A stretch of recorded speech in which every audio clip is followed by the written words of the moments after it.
5 alasan orang malas berolahraga. Pertama, tidak ada motivasi yang kuat. Kurangnya motivasi dikarenakan sebagian orang tidak melihat pentingnya untuk berolahraga, atau tidak memiliki tujuan yang jelas dalam berolahraga. Kedua, kurangnya waktu. Banyak orang merasa sibuk dengan pekerjaan, keluarga, atau komitmen lainnya sehingga sulit bagi mereka untuk menemukan waktu untuk berolahraga.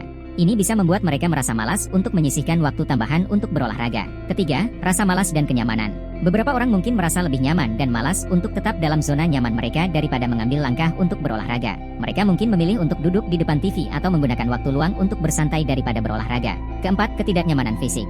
Orang dengan kondisi kesehatan tertentu atau ketidaknyamanan fisik mungkin merasa malas untuk berolahraga karena mereka tidak merasa nyaman atau mungkin mengalami rasa sakit saat melakukannya. Kelima, kurangnya pengetahuan tentang manfaat berolahraga. Beberapa orang mungkin tidak menyadari manfaat kesehatan jangka panjang dari berolahraga, atau tidak memiliki pengetahuan yang memadai tentang jenis-jenis olahraga yang tersedia atau cara melakukannya dengan benar, sehingga mengurangi keinginan yang kuat untuk berolahraga.